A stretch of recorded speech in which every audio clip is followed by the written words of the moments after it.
우리가 HTTP라고 하는 모듈을 이용해서 웹서버를 실행을 해봤죠. 3000번 포트로 대기하고 있는 웹서버를 실행을 해봤고요. listen이라고 하는 거에다가 단순히 포트만 넣을 수 있는 거는 아니에요. 그래서 여기다가 우리가 var 호스트 또는 호스트 네임이라고 하고요. 여기에 로컬 호스트 이렇게 해볼 수 있습니다. 근데 로컬 호스트는 나 자신을 가리키고요. 실제로는 우리가 IP라고 하는 거를 할당을 많이 하게 됩니다. 그래서 IP라고 하는 거, 여러분이 사용하고 있는 PC의 IP를 한번 확인해 보시면 되겠죠. 그래서 명령 프롬프트를 열고, 이렇게 명령 프롬프트를 열고, 여기다가 IP config 한 칸 띄고 /all 이렇게 하면, 이런 정보들이 쭉 뜨게 됩니다. 그래서 여기에 가서 보면, IPv4 주소, 무선 랜 어댑터 와이파이라고 되어 있죠. 그래서 여기 같은 경우 192.168.033이 됩니다. 그래서 이런 정보가 보이게 되죠. 그래서 실제로 여러분의 IP는 192.168.0.33과 같은 이런 정보가 된다는 겁니다. 여러분의 PC마다 IP 정보가 좀 다르겠죠. 무선 랜이 연결되어 있으면 될 거고요. 그러면 이 호스트 정보까지 같이 명시를 할 수가 있어요. 그래서 포트 다음에 호스트라고 하는 거를 명시하고, 그 다음에 여기다가 5만 이렇게 한번 해볼게요.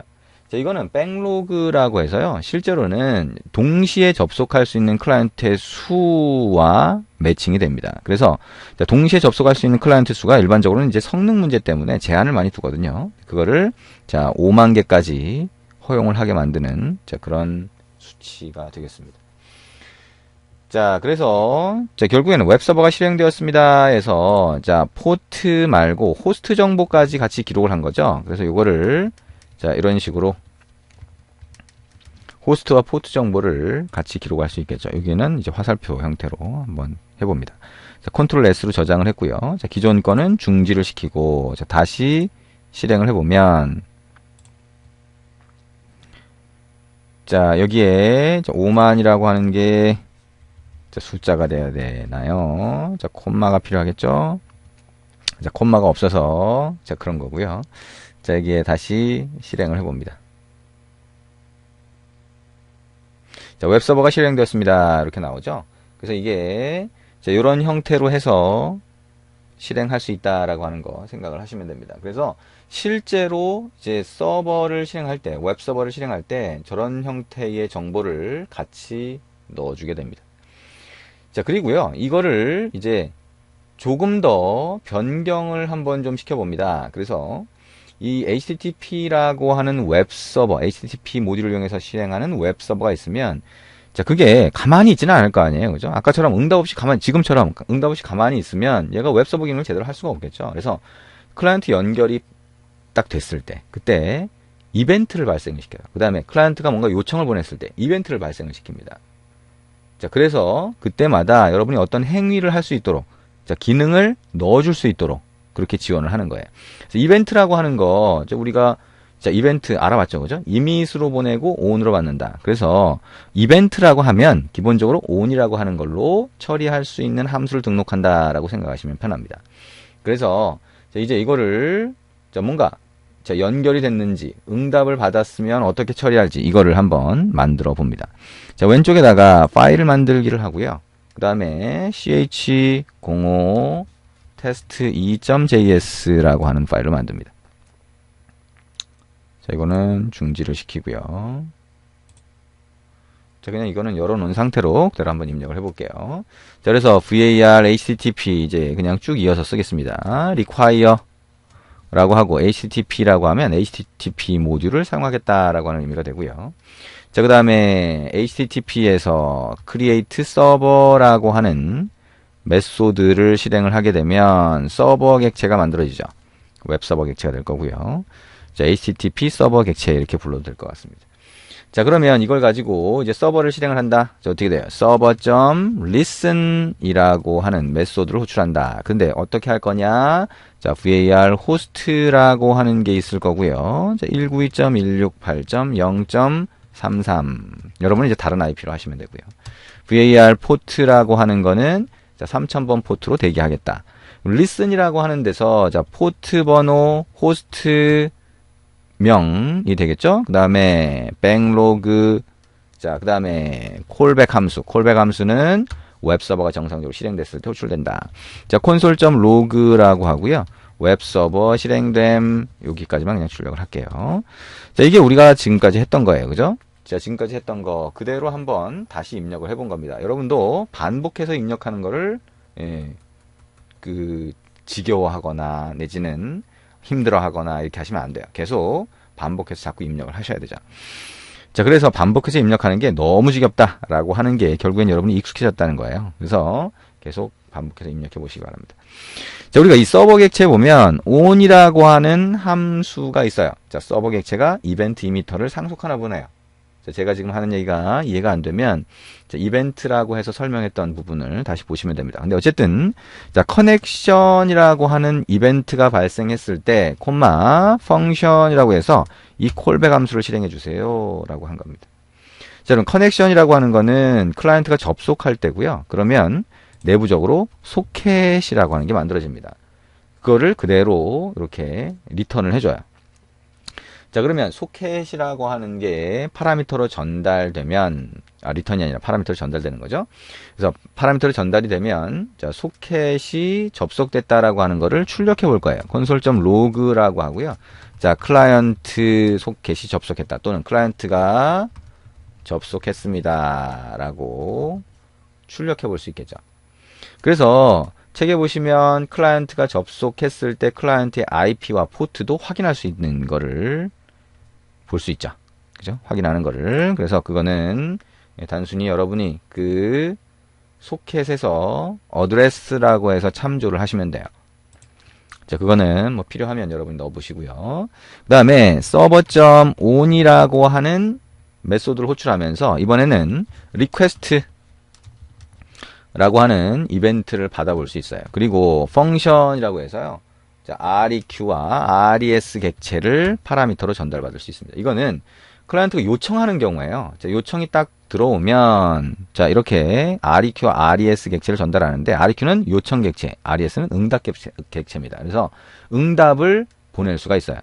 자, 이거를 console.log라고 해서 자, 클라이언트 요청이 들어왔습니다. 라고 한번 해보죠. 자, 그리고 이 요청에 뭐가 들어가 있는지 모르잖아요. 그러니까 console.dir이라고 해서 req라고 하는 걸 그대로 찍어볼 수도 있어요. 자, 우리가 실행해보면 알겠지만 엄청나게 많은 정보가 이 안에 들어가 있죠. 자, 그 다음에 그러니까 뭐죠? 자, 닫았다라고 하는, 자, close, 닫았다라고 하는 의미의 close라고 하는 이벤트도 있죠. 자, 여기까지만 해서 일단 먼저 실행을 해보겠습니다. 자, 여기까지 하고, 자, 테스트 2라고 하는 거를 이제 실행해 보시면 되겠죠. 자, 컨트롤 시프트 알파벳 N키 눌러서 실행을 해봅니다. 웹서버 실행됨이라고 나오죠? 자, 그러면 이제 브라우저를 가지고 다시 리프레시. 자, 로컬 호스트라고 하는 걸로 안 되네요. 자, 그러면 우리 했던 것처럼 192.168.0.33에 3000번. 여러분은 IP가 다르다 그랬죠? 자, 엔터를 쳐봅니다. 자, 그럼 어떻게 돼요? 뭐가 막 떨어지네요. 그죠? 자, 여기 결과가 막 떨어진 거를 볼 수가 있습니다. 결과가 어디까지 떨어졌나라고 한번 따라가 보니까 이렇게 돼 있네요. 자, 웹서버 실행됨인데 클라이언트가 접속했습니다. 클라이언트 요청이 들어왔습니다. 웹브라우저는요. 한 번만 요청하는 게 아니라 여러 번 요청할 수도 있어요. 요청이 들어왔다라고 하는 건 뭐예요? 커넥션 이벤트가 발생을 했고, 리퀘스트 이벤트도 발생했다는 거죠. 그리고 그때 REQ를 찍어봤더니, 와, 엄청나게 많은 정보가 있어요. 그죠? 그래서 여기 안에는 뭐 이런저런 정보들이 쭉 들어가 있게 됩니다. 그래서 이런 정보들을, 자, 클라이언트의 요청이 들어오면 지금 이게 만들어주는 거죠. HTTP 모듈이 만들어서 우리가 필요한 정보를 참조한 다음에 쓸 수 있도록 그렇게 지원을 해주는 겁니다. 자, 그래서 이렇게 요청 객체와 응답 객체를 리퀘스트 안에서 알았으니까 이제 응답을 한번 보내보자는 거예요. 자, 응답을 한번 보내보자. dir이라고 하는 거는 너무 많은 걸 뿌려버리니까 일단 막아놓고요. 자, 이제 응답을 보내자. 응답은요, res라고 하는 객체에, 자, 크게 보면 세 가지 메소드를 한번 생각해 보시면 돼요. write head라고 하는 거는요, HTTP에 보면 헤더 정보가 있고 그 다음에 실제 바디 안에 넣어서 보내는 데이터가 있을 수 있거든요. 헤더 정보를 출력을 하는 겁니다. 자, 어디로? 클라이언트 쪽으로. 결국엔 전송해 주는 거죠.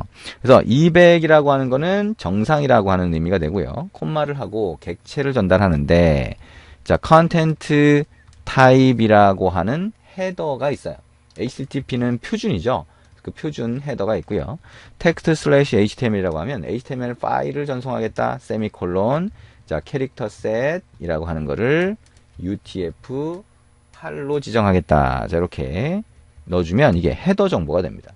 그 다음에 res.write라고 해서 가장 간단한 정보 하나만 뿌려볼까요? 자, h1 태그, 뭐죠? 헤딩 태그가 되겠죠. 자, 제목 같은 거를 기록을 할 때 h1 태그를 사용을 하게 됩니다.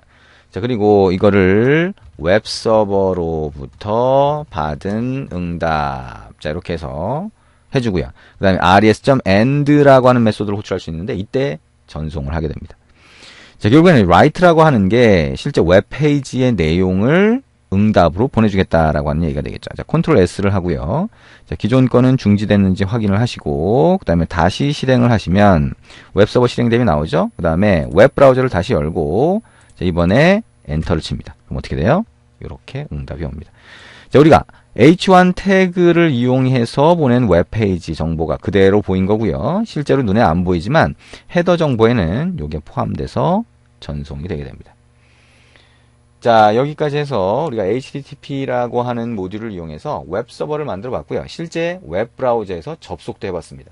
자, 근데 잘 보시면 자, 코드의 양이 요거밖에 안 돼요. 많다고요? 자, 이게 굉장히 적은 겁니다. 그래서 리슨의 커넥션 리퀘스트가 되겠죠.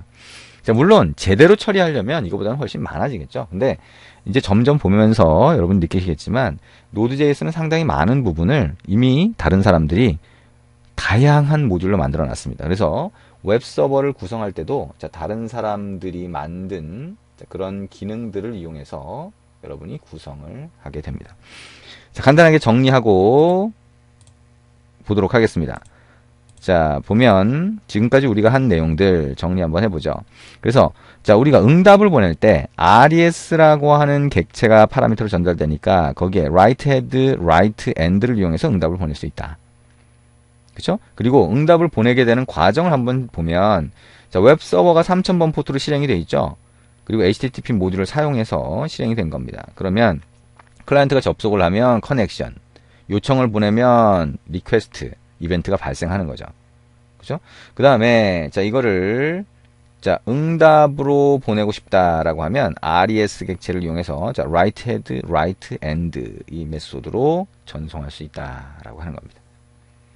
자, 이해되시나요? 자, 이렇게 생각을 하시면 됩니다.